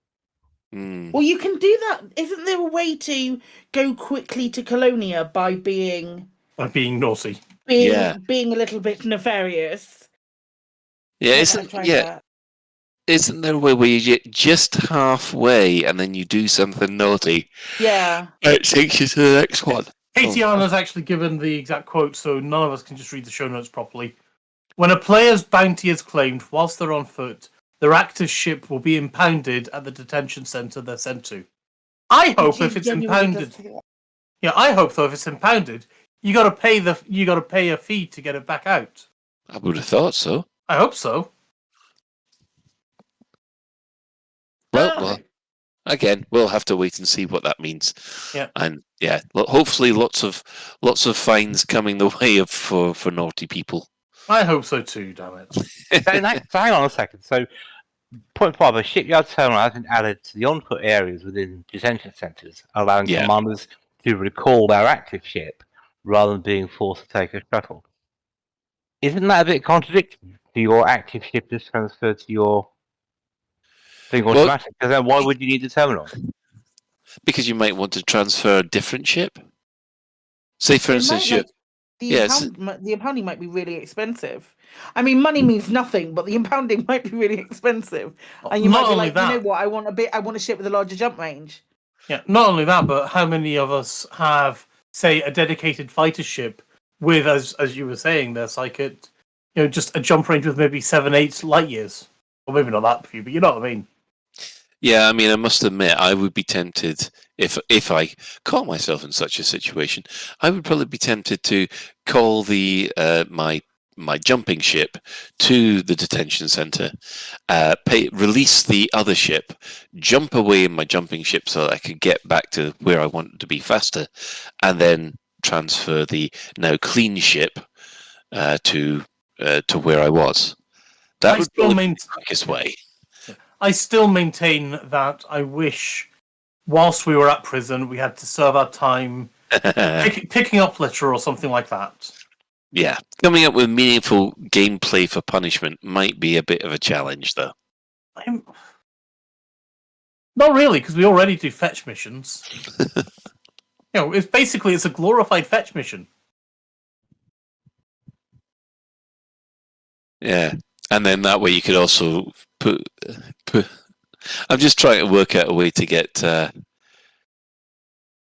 Oh, you know what? Doesn't matter. I'm going off on a tangent that I didn't want to go on to. Anyway, I was trying to work the Shawshank Redemption in there somehow, but I wasn't going to. Couldn't get it to work. Oh, what? So you have to use a poster of Aisling Duval to hide the tunnel then? Yeah, something like that. Well, moving on. They've added the ability to access a number of UI elements while seated, such as your comms panel. So this is where the Magnapants do not interfere with the HUD. So you'll be able to sit down and talk to people on the comms, which will be nice. But have they said that the emotes are going to work as well, or is it just going to be the comms panel? We'll find out, I guess. But Pretty sure I remember them saying emotes worked too. But wouldn't that need... Do any emotes other than cracking down use the legs, or are they all arm-based? I think they're all arm-based. Yeah. Then they wouldn't need to redo the emotes, would they? Between sitting down and standing up. Yeah, because emotes definitely work when you crouch down, thanks to people sort of caressing my backside. We don't want to know that, Colin. I just like my snowman helmet with the carrot for a nose. Yes, that was not something that would have brought tears to my eyes. So you've allowed people to caress your Magnapants, Colin? Unfortunately, my Magnapants were definitely caressed by Mr. Nick Lambert, who managed to work out a way to turn emotes dirty in less than 20 minutes, which it's got to be some kind of record. Probably a criminal one. Yeah. Surprised it took that long. In addition to sitting down and using your UI elements, you can now sit next to the bartender and interact with the bartender. So you can buy and sell the usual black market materials while from the comfort of your own seat. You still can't get a bloody drink. No, it's tough. They've also modified some Guardian weapons. This non-combative humanoid AI is now more effective at removing themselves from combat during a raid missions. Can we rewind to the Guardian weapons one, Colin? Because I think I'm right in saying that one of the main reasons why people have been able to solo Hydras and things like that is because the synthesized Guardian weapons did more damage than was expected. So does this fix now nerf those weapons? Well, it depends on your point of view whether or not it's a fix or a nerf, doesn't it? Because if it was always intended that the Guardian weapons would not do that damage, then it's a fix. But and so ammo damage bonus improperly, which to me would imply, I guess you could say, well, they weren't doing enough damage, but evidence would say they were doing too much. Yeah, well, you see, the problem is the Anti-Xeno Initiative came up with, obviously, the gibbing of Thargoids, which is when they had a huge batch of people, of about 20 ships or so, they'd call in one Cyclops, and then they'd use the Guardian weapons and basically blow the Cyclops or the Basilisk away by coordinated strikes with those Guardian weapons. So basically, it would actually knock the Thargoid down to 0% before it had a chance to regenerate. Because before it used to go down to 80, and then it'd stay there until you took out the heart. You see, you could do that with a Cyclops in under 10 seconds with modified Guardian weapons solo. So I'm just wondering. Be interesting to see, I think. Yeah, because last time they had to do this was the problem with the missiles, the anti-Xeno missiles that were first issued. Those you'd be able to take a Cyclops in a pretty similar manner, but the problem was they said that they'd actually put the decimal point in the wrong place for the damage, and they were supposed to do something like 10% of the damage that they were doing, and that really threw people because basically they were having so much fun blowing up Thargoids. So you do wonder whether or not this is going to cause the same similar issue. Well, again, do you really want it to be a challenge or not? Is the question. Do you just want to press the I win button on a Cyclops? Well, yeah, that is something that we'll have to wait and see how the community reacts to. Now this is, I mean, the non-combative humanoid AI are now more effective at removing themselves from combat during raid missions. What does that mean? Because every time I've gone on a raid mission, everybody shot at me, so they've all been combative. Does that mean the technicians have all run away now? I'm really interested to see what that actually does look like in real life, because I'd love to go to a place for murder and find the level 3 technicians I have to scan cowering in a corner before I kill them. A question. I mean, I haven't done that much on raid stuff, so could it mean that AI or NPCs that belong to the faction you are working for turn on you, and they've fixed it so if you are working for a faction, they won't now turn on you. They'll just say, "Oh, well done, Shan. You're working for us now. We won't shoot at you." I'm just wondering if that's what it means. No, at a base, if you go for like a massacre mission at a base, for example, something that I'm not overly familiar with or have been doing for ages, but if you go to that base, it's likely that you might only have to kill technicians, or you might not have to kill everyone at random, but all of the people there will be belonging to the same faction, so there isn't going to be, say, someone from the faction that you're working for at that base, unless that changes. Yeah, I know. It does seem. I mean, the thing is, normally when you go on one of those raids, it says kill everybody in the base, so you'll have 16 people. Of those 16 targets, the majority of them will be guards, but there's about a third of them will be technicians with access to other parts of the base. Can you imagine if they all decide, all right, all the level 3s decide to hide in a level 3 section that you can't get to, so you can't complete the mission? All the more reason to upgrade your Maverick suit so you've got the wire cutters. That's all that means, really, doesn't it? True. Very true. Or you could basically wipe everybody out in the Dominator suit, go back, get your Maverick, and go and finish the rest of them off. Or as Katie Anna says, scan them through a window. Oh, you can. Of course, you can't you? Providing that they're not hiding in like the security room or something. That would be useful. Yeah. Yeah, the last one's a bit confusing for me. Prevented hostility between friendly ships when in the presence of a significant common enemy. Yeah, that's for American players. Oh, just had to, didn't he? Right. Again, is that actually related? Do we think? Then, being a bit serious for a minute, do we think that's related to the non-combative humanoid AI? Well, no, because this is between ships, not people on the ground.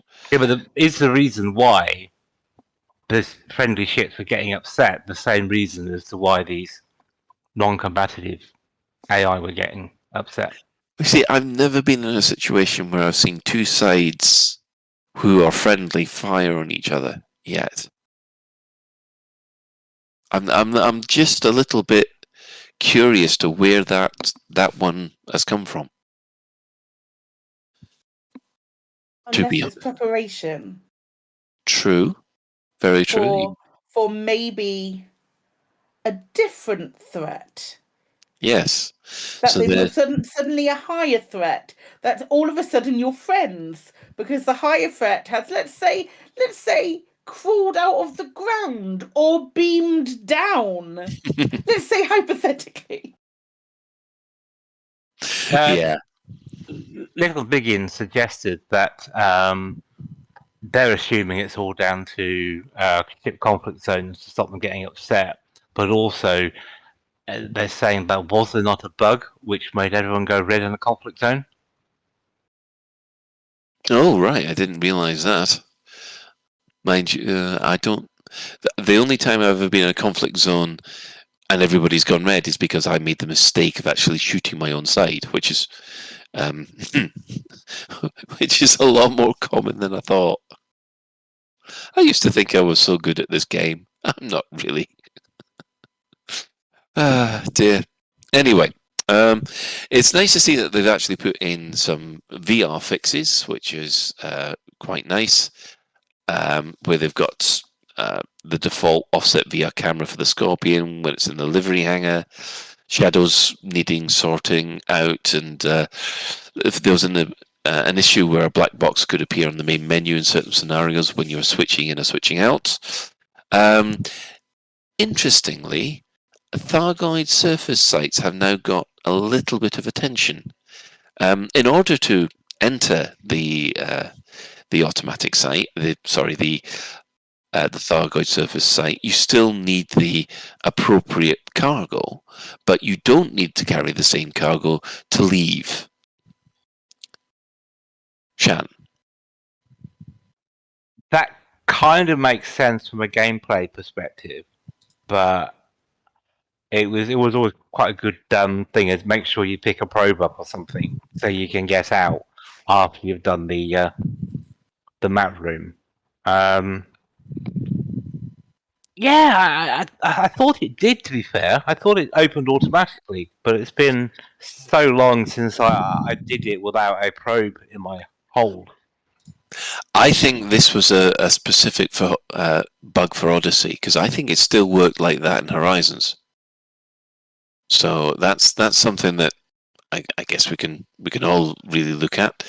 There is an awful lot of performance and optimizations.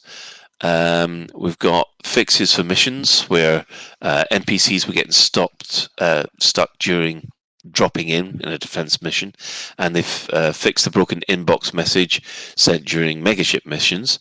I don't know whether or not they've fixed the error message when when after a raid you get attacked by a pirate in space or an assassin in space, and they said we know that a commander ship place name 2 is coming after you.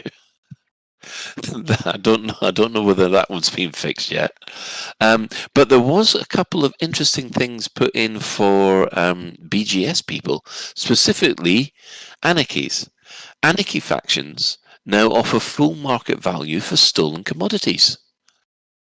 It was supposed to be half value or improved value. It wasn't supposed to be the same value.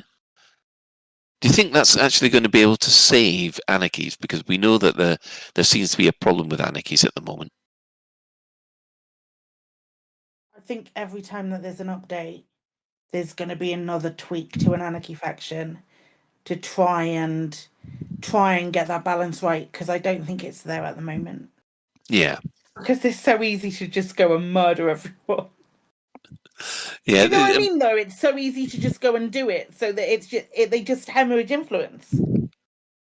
They do, and that, I guess, that is a problem, because as much as people hate, well, we need Anarchies as for places to hide and for places to murder without. and for the hacking gadgets. Yes, and of course for those hacking gadgets. Yeah, so I'm sure there was another thing that was coming, but I seem to have lost my place in it. But yeah, we'll have to. I'll have to just leave that for another time. I mean, the Horizons updates. This means there's going to be an update for Horizons as well. So the fixed facilities not showing up in system maps, fixed capital weapons, anarchy factions now offer the same market value for stolen commodities, fix the bug preventing players from joining newly created private groups. The pre-engineered modules have been putting in. This fixes the server errors with carriers.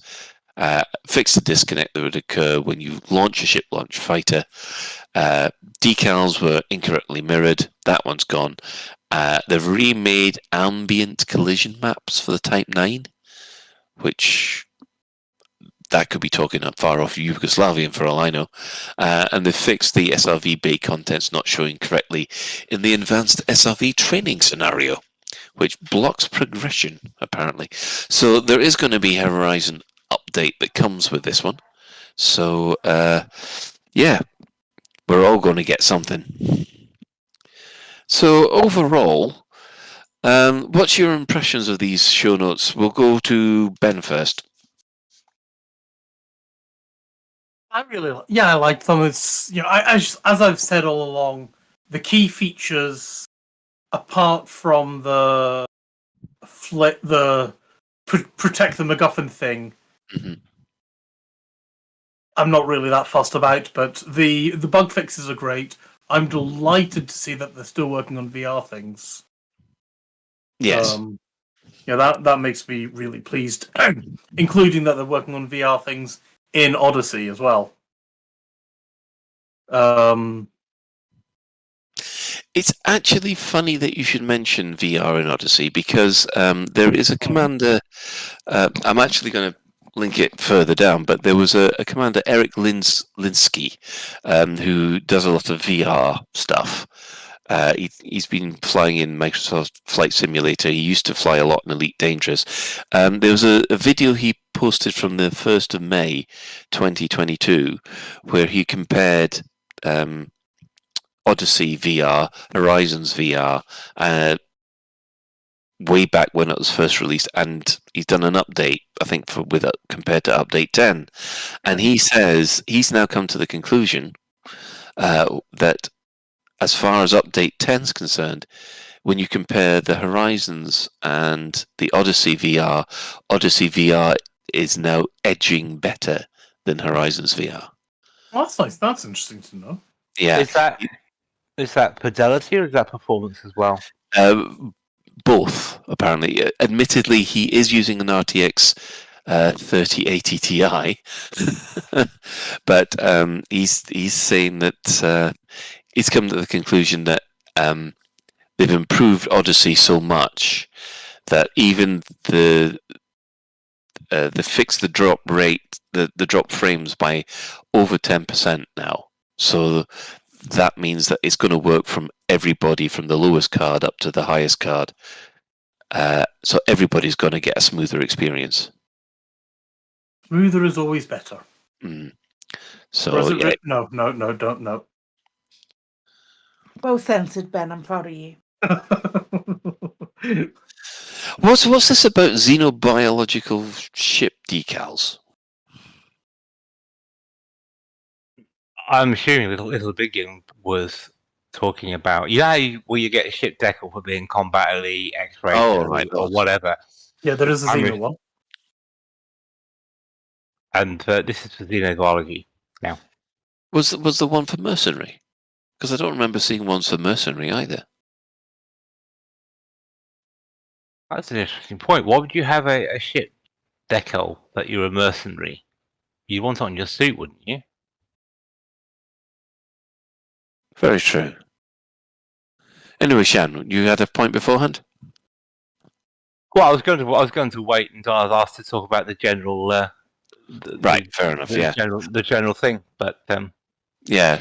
Sorry, you got me thinking about logos now, and I sort of just have a xenobiology logo on the seat of your Magnapant.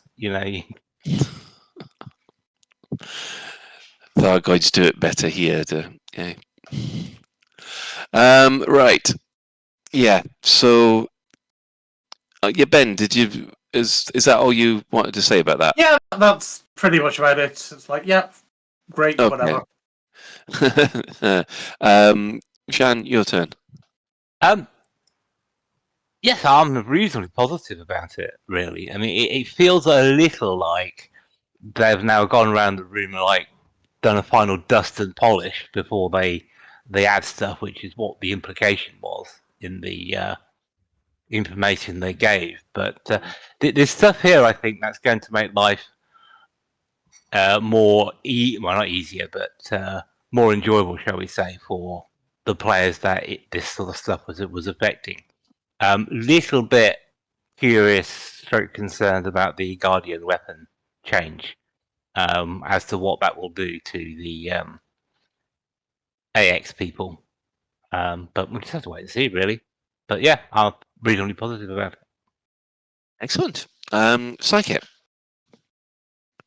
I'm excited to see it. The thing that got me the most excited is they have in these patch notes, and you haven't covered it, but in the patch notes, one of the things that they've fixed is the one thing that I have raised, and it's such a little thing, and it doesn't really make a huge amount of difference, but it's the one thing that has I have ever raised a ticket about in this game. And so I'm sure I don't know what the threshold of this is, but if you are a member of a lot of private groups and you go to log on to your own private group, every single time you start up Elite and go onto the private group, it asks you to create that private group. So I have no idea how many people are in my private group, anything like that, because I don't go and look at it, like go and look intensely at it. I'd like to see it on that screen, but every single time I have to I have to create the private group again. But like everybody else stays in it. It's perfectly fine. It runs absolutely fine, the people who are in it. And I raised a ticket for it maybe about a year ago, around just after Odyssey had come out, because I thought, oh, maybe in Odyssey they will have fixed it. And I got this very lovely message back saying, sorry, you're not the only person. We're working on a way to fix it, and we will come back to you when it's fixed. And there is a note in here. Let me see if I can find it, because I did look for it. It says, fixed various issues with the private group menu, including an issue which may have caused your own private group to show as not created if you're a member of many groups. And that made me so happy. It's such a little thing, and it's really inconsequential because it makes no difference to my gameplay or anything like that. But yeah. I'm so happy that they finally addressed it. And I'm sure there were a lot of things that are in this list that people are like, I have been dealing with this for so chuffing long, and finally they've addressed it. I've seen a lot of people going, oh, it's about time that they've addressed that's been fixed, or that or they finally got to fixing this for me. And I just man, I'm really chuffed. I'm really chuffed that there's a general feeling of like this happiness that's come from it. That's led a lot of people to go, oh, well, it's been postponed for another day. If we're getting all of this, that's great. You know, one of the ones that got me, I had to look this up on Google. There was one item when they said added new occlusion geometry around all the stations. I'm assuming that I've pronounced that right. Yeah. I didn't even know what that was. And it's apparently an advanced maths technique for putting surface regions and the background around each eye on the collateral side. Which, wow. Or hopefully that does some things with regard to like rendering and any frame rate losses that you get. I'm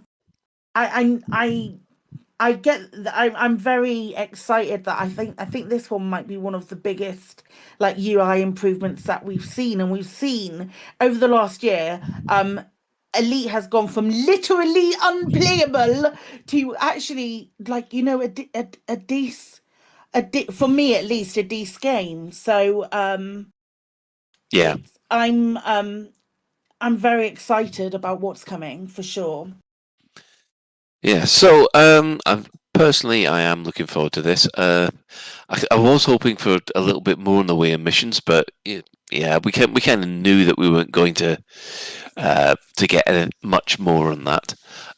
It's a nice dotting the I and crossing the T's patch. I think it's certainly not going to turn my nose up at new content that's probably going to come with it, but again, we'll probably be able to liberally use the new spoiler alert jingle for things coming up. Fingers crossed. Fingers crossed, yeah. So overall, we shall wait and see with bated breath for tomorrow. Apparently, the servers will be going down at 9 a.m. British Standard Time, and it will take approximately 4 hours. Don't take the day off. Yeah, don't take the day off for tomorrow. But after all, you do have Obi-Wan and Miss Marvel to watch tomorrow, if you are so inclined. I'm bored with Obi-Wan now. Oh, there's a surprise. Right, let's move on. Let's move on, shall we? We have some community stuff to touch on. Again, we have to actually salute the nutter that is Alec Turner for doing his circumnavigation of this one planet. He's putting up daily videos, and I don't think I could do this. This is just nuts. Depending on where the sun is, where the main star is, I mean, he is likely to finish that in the next couple of days. Full circumnavigation. Wow, I mean, yeah, it's it's just crazy. On top of that, I do believe this week we have a buckyball on the way. Yeah. Yeah. So this weekend, get yourself ready, get your Regulation Cobra all fired up, because we're all going to be involved in this one. You know which one it is, Colin? No, enlighten me. Okay, so it's Seven Sisters Speedway, which is all around the Pleiades. So not only do we have to deal with just flying around the Pleiades and doing stuff out there, we're also having to live with the RNG of hyperdictions. So it's going to be a riot.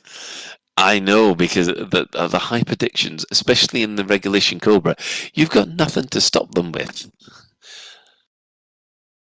I just hope we're not going to lose people to bugs.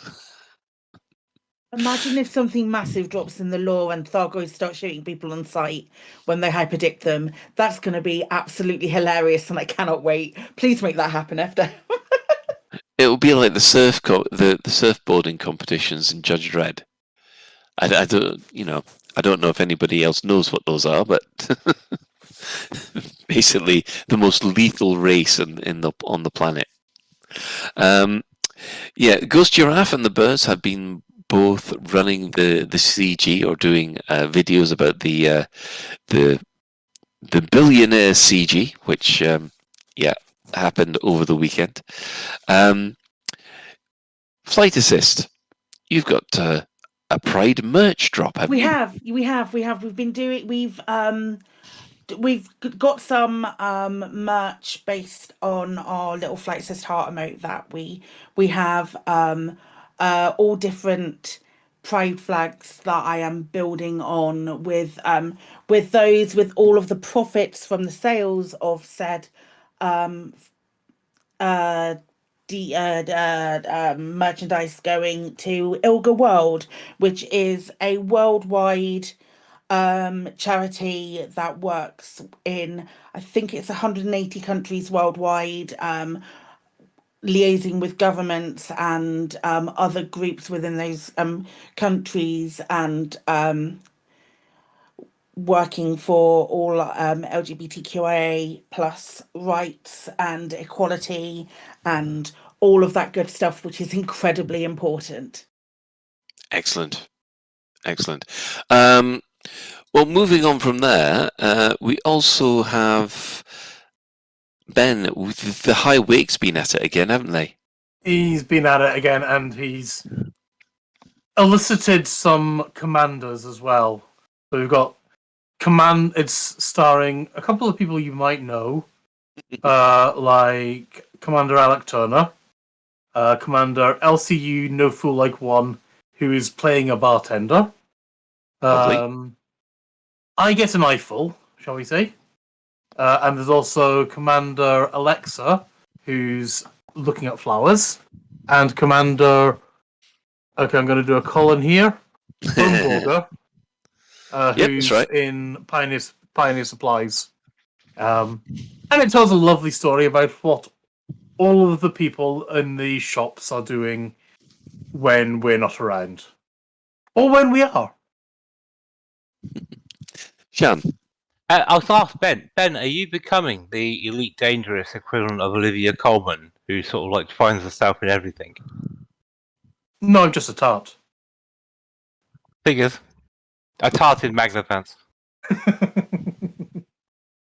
I mean, I will freely admit, I loved all the little Easter eggs that Highwake shoves into his videos.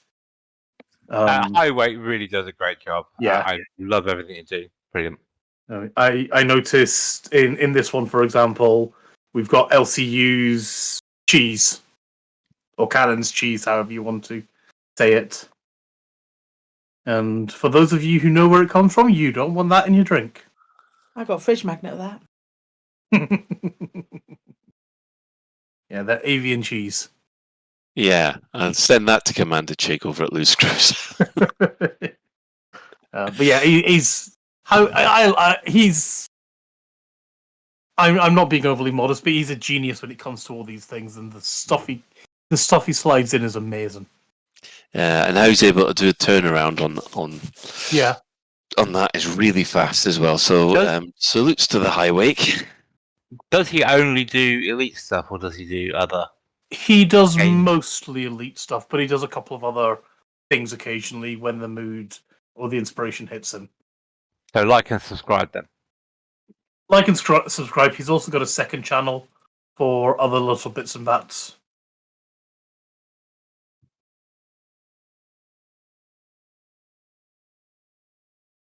Apparently, Grippy Gecko is now claiming that we might be joking about Magnapants. He's made some real ones. I think we need more information on that, on how they work and what they do. Are they like a electromagnet? Possibly along with photographic evidence.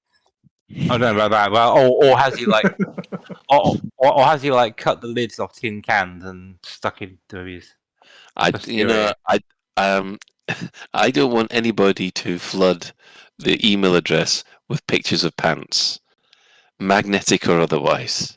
I don't. It's just no. I guess you could have a variation with hot Magnapants. Oh boy, Daisy Duke Magnapants. Right. Let's move on to mostly Clueless before this gets even worse. One thing that I discovered with the CGs is in Odyssey, I discovered that the interstellar factors work slightly different than they do in Horizons. In Horizons, if you go to a low security system that's basically got interstellar factors available to you, as long as the faction that you're wanted by is not the controlling faction, you can normally take advantage of those interstellar factors. Now, I had a problem because I was going to these systems to try and clear a 300 credit bounty for accidentally shooting a police officer. Sorry. And found that I couldn't. And it turns out that this is because in Odyssey, if the faction that you're wanted by is present in that system, then interstellar factors will not clear the bounty for you. You have to go a lot further away to make sure that there are none of the factions within that system want you, and then you can clear it. But yeah, that's a slight change from what was in Horizons, as I got caught out bunts on several occasions. So I think I must have lost a good hour of CG time because basically I was too busy trying to find places where I could actually get rid of my my 300 credit bounty.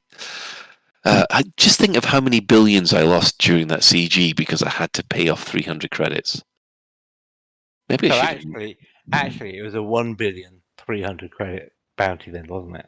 Yeah, it's. I should have actually just taken the bullet, gone to prison, come back, and then. Actually, that probably would have taken been quicker. amount of time. It probably would have been the same amount of time because it was still 10 jumps away. Sorry, I'm just locking chat between these Grippy Geckos, magnetic Magnapant's invention. Oh, I see what they're getting at. And apparently, Grippy Gecko's Magnapants have magnetic flies that literally do themselves up. And that kind of asks questions of, well, how does it know when to do itself up and when not to? Because even if it doesn't have a zip, the closing of the opening could still be potentially risky. Yeah, as Paul Archer's saying that, I've got images of Wallace and Gromit right now as well for some reason. I got no idea. the wrong trousers all of a sudden. The wrong Magnapants. Yeah, Grippy Gecko in the wrong Magnapants. Oh dear. Again, being derailed with Magnapants. Time to move on. Right, any other business? Well, the Kickstarter for Spider-Man's Game's third installment of Legendary Kingdoms, that goes live next Tuesday at the 14th of June 2022. You can sample Book 3 called Pirates of the Splintered Isles by visiting the kickstarter.spidermangames.com/sign-up. We always look forward to whatever Spider-Man games do because, well, they help sponsor LaveCon, so always thumbs up to them. And they make great stuff. Yeah. I mean, I've still got my my level up. And we managed to prove it worked in the meeting at the community meetup. Also, Ben, you've put in something about Intravision software. Yeah, the guys behind Prison Architect are in the very, very early stages of a new game called The Last Starship. And that is...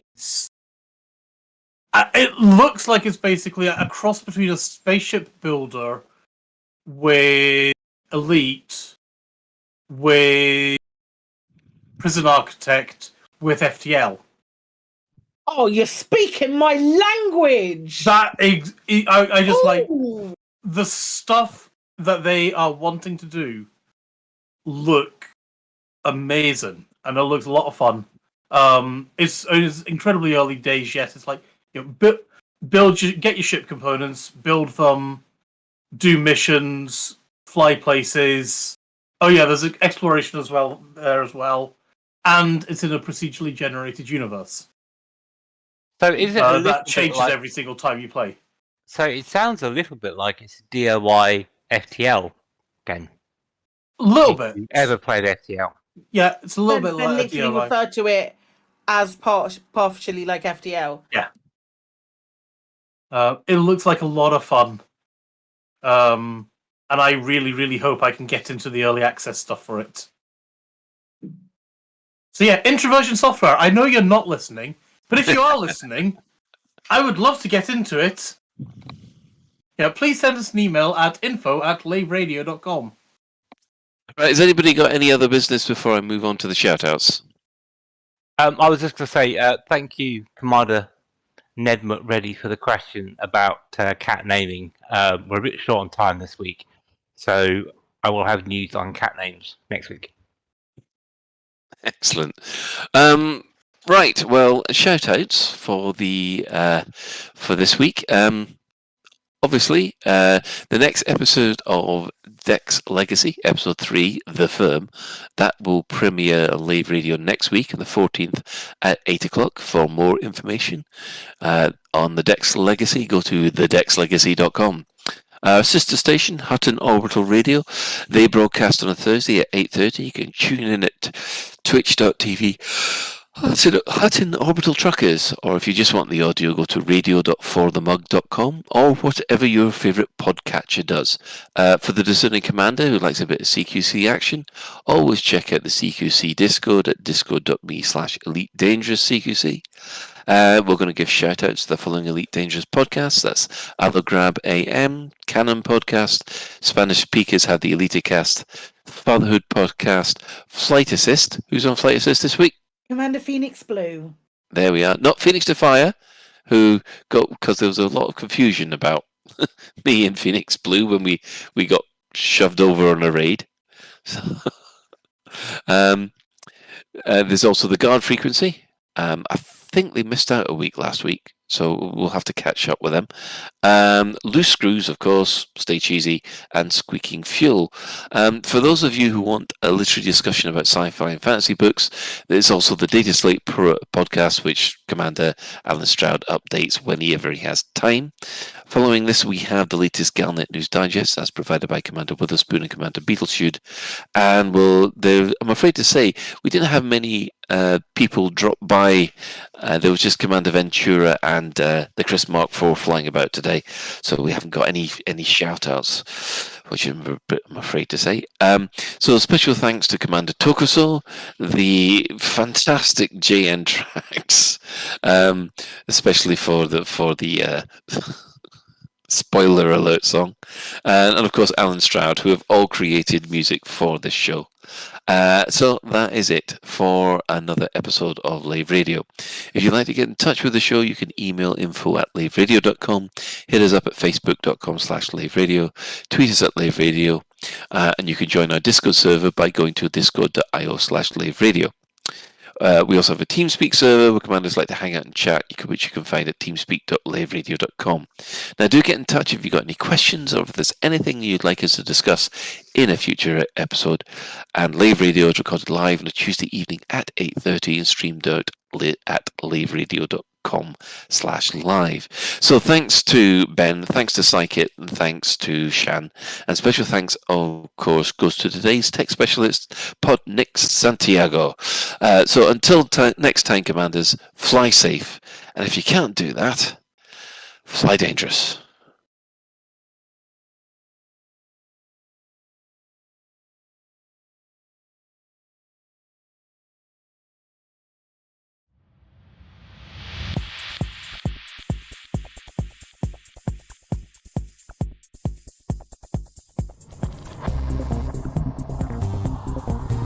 Is your life like this?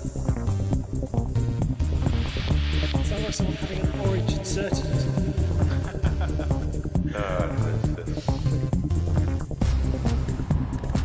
You need a safe word. Space can be done.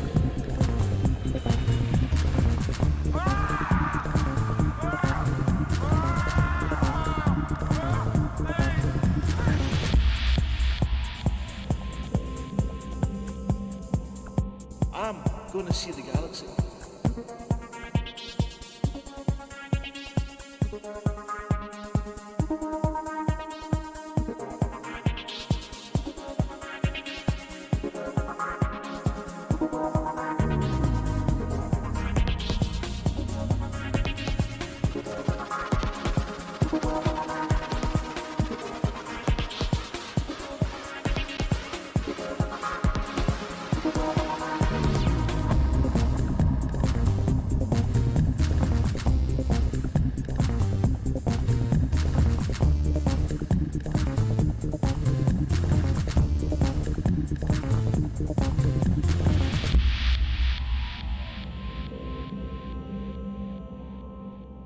Ah, damn it.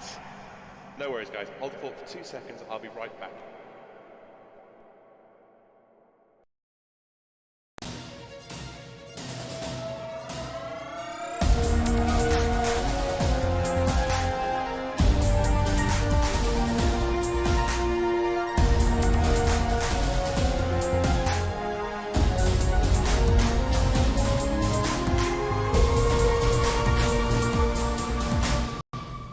Galnet News Digest, 7th of June 3308. We read the news so you don't have to. In this week's news, there are concerns over an ancient planetary outpost. The Golconda generation set sail in their new fleet carriers, and Commander Alec Turner nearly completes his 5th planetary circumnavigation.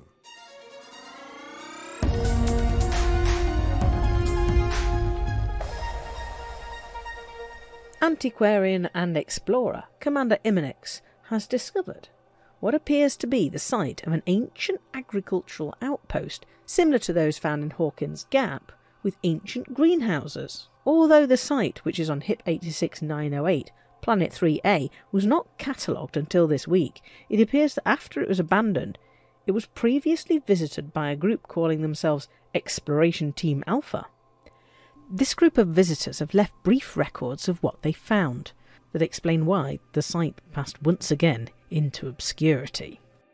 It does not appear that Exploration Team Alpha survived. Exploration Team Alpha situation report. Command, it looks like initial fears were justified. I knew it was too good to be true that there was a settlement all the way out here. Quarantine measures were all in place when we arrived, but there are no survivors. It looks like the place was a pioneer deep space colony, must have been here for centuries. According to the logs, some kind of unknown contaminant was released into the O2 system. They were all exposed in a matter of minutes. We found what's left of the bodies. The quarantine systems kept them pretty juicy. Looks like they dissolved from the inside. Not a good way to go. According to the doctor, there's no chance the contaminant can still be active.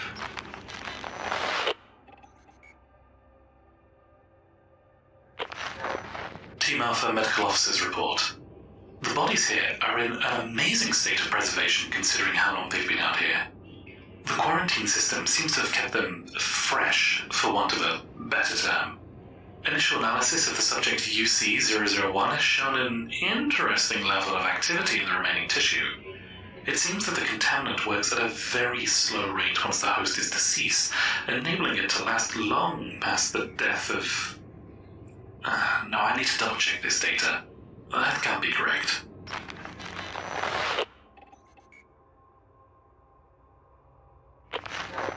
Exploration Team Alpha emergency broadcast. Mission code red. I repeat, mission code red. The site is still contaminated. It's an organism. Contaminant. It's killed Miller, Jackson, Lee, Bailey, and I've been exposed also.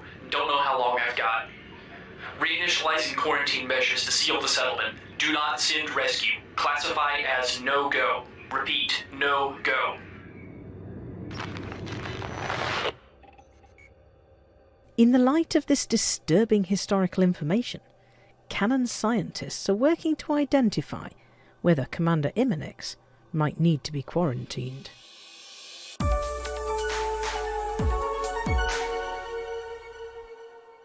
A new generation of fleet carriers has set sail this week, funded by those most generous Golcondans, who've been stocking their newly upgraded generation ship with tritium, so they're ready to resume their nomadic lifestyle. With the 79,640 tons of tritium that's been delivered, the Golconda now has a theoretical range of 359 million light-years, which would allow the ship to jump to the Andromeda Galaxy and back 71 times.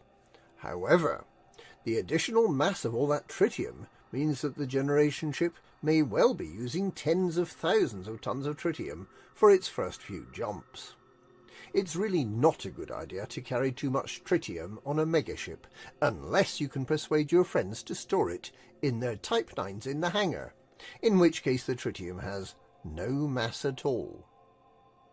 All those new fleet carriers, the generation ship Golconda generation of fleet carriers, also experienced problems, with the number of scheduled fleet carrier jumps causing time to slow down for a few hours after the conclusion of the appeal.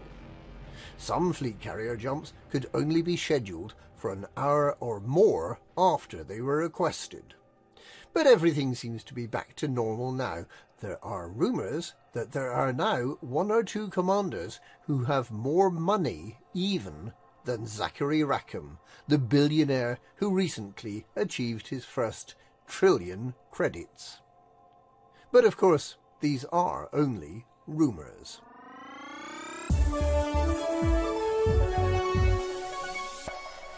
Alec Turner's circumnavigation of Col 359 sector BE-Q C6-O7B in a Scarab SRV is more or less complete. Commander Turner has a penchant for taking the longest route to get to where he already is, and has previously circumnavigated 4 other planets, while everyone else much more sensibly just stayed where they were in the first place. Choosing the right planet is important. This tiny rock, with 0.04 of Earth's gravity, has a radius of only 375 kilometres. So, if the circumference is pi times the diameter, that's only 2,356.2 kilometres for Commander Turner to drive. Only, he doesn't drive, he flies, which means bouncing along with the aid of his thrusters, or falling with style. He can indeed leap tall mountains with a single bound, and it is far more likely to be Commander Turner than a bird or a plane, at least on Col 359 sector BE-Q C6-O7B. One slight problem with this planet is that its days are about 5.5 Earth days long. So even with Commander Turner flying towards the sunrise and away from the sunset, for him the night lasts about 2.5 days.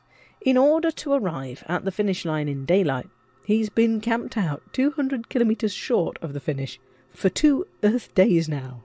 Of course, just like Phileas Fogg, Commander Turner will have experienced 1 fewer local days than someone who stayed the whole time at the finish line. So, if he has experienced 1 night, then even with his layover, he will have taken no days at all to circumnavigate the curious world of Col 359 sector BE-Q C6-O7B.